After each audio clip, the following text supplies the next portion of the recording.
Hello all, it's your friend Anni here, and my channel is support channel for all the caffeine quitters. And in this presentation, we're gonna dive deep a little bit what means when we are in chronic caffeineism state which is happening in the chronic caffeine use, and that adaptation, what happens in the brain and the body. And we're gonna dive deep a little bit about that dopamine and adenosine connection and how that affects how we feel while we are going through the withdrawals and post-acute withdrawal. So let's go in this presentation. So first this overview. So chronic heavy caffeine consumption causes these profound neurochemical adaptations in the brain. While caffeine doesn't directly increase dopamine, like stimulants such as like amphetamines, it enhances the dopamine signaling by blocking the adenosine. Adenosine receptors, particularly A2A receptors, which normally are those who dampen the dopamine activity, so we don't get overstimulated. So, what happens in the brain over time with these dopamine receptors? They will down-regulate because body needs to and brain needs to protect itself from too much stimulation. So why? Of course, the brain tries to compensate for chronically elevated dopamine signal. Brain always tries to compensate whatever we do. It always tries to find that homeostasis. Even when you are using these very heavy and dangerous substances called caffeine. So how it actually happens, like those fewer dopamine receptors D1 and D2 are expressed. So these receptors become more desensitized. So they are kind of less responsive. So the result of that, when those receptors become desensitized and less responsive, you feel flat, you feel unmotivated, and require caffeine just to feel normal.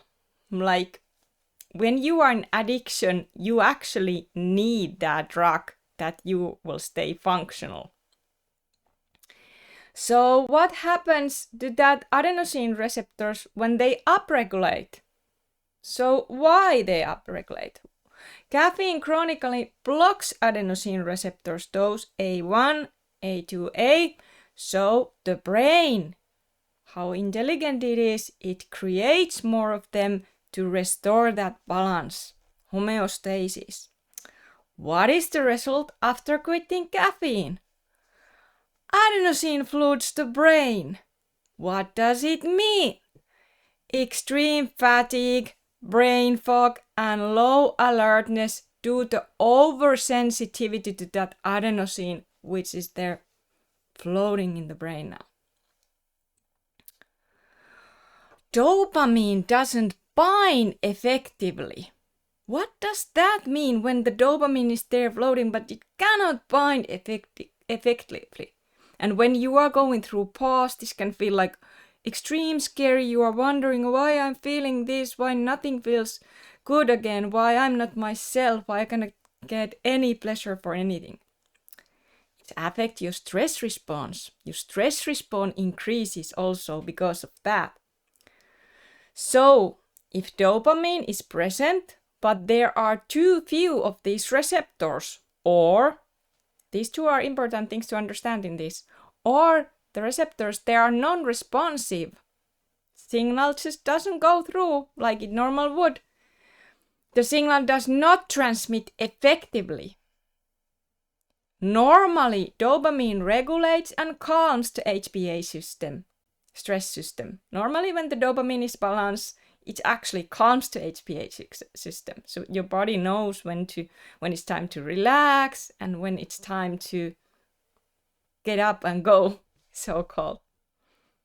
But when that regulation fails, comes dysregulation, which is temporary, not permanent. You are not permanently ill or sick or crazy or anything. You are actually healing. You are in the healing roller coaster ride. So cortisol and adrenaline levels increase. That's when you can feel really agitated, really feel that you cannot tolerate any stimulation or stress. You can feel kind of going crazy, all kind of weird feelings and agitation in the body. The brain enters a prolonged stress state. This is what is happening for many people when they are healing. Recovery from the stress becomes slower and more difficult. But you will get there with time when your system and HPA axis also will adapt. So this is for many people what they experience after quitting the shock, withdrawal shock, especially cold turkey people, or if people end up just overdosing caffeine, this can happen. The nervous system get kind of a lot of hit.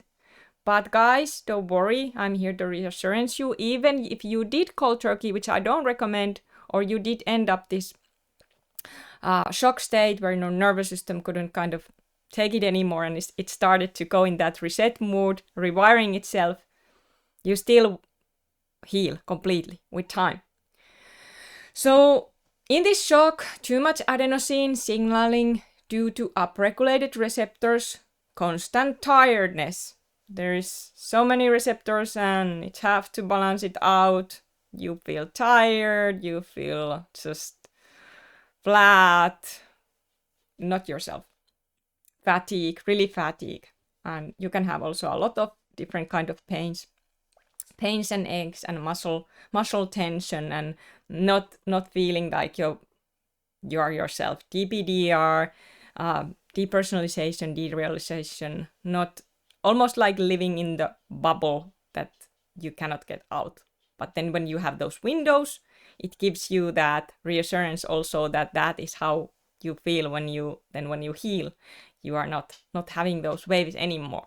But this journey can last months or years like it have done for me, and some people months, but it's really normal that it can take time. So there is not enough dopamine signaling due to the downregulated receptors. So of course this leads to apathy, depression, lack of motivation. And then the stress hormones will surge without this dopamine's regulatory buffer. So this was just a short overview what happens in the brain after chronic caffeineism adaptation and after you quit caffeine and you will start to adapt back to homeostasis. I'm always happy to help you and make these reassurance videos. So keep it up, guys, and stay quit.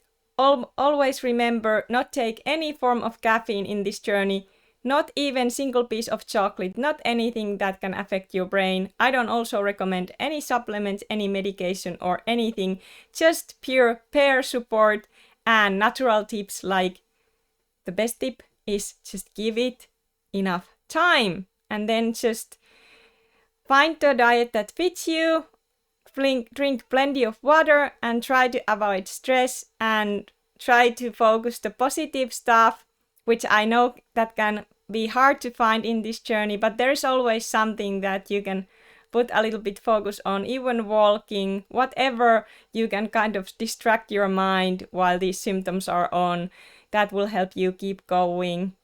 Guys, you are doing amazing work and you got this. Thank you. Bye.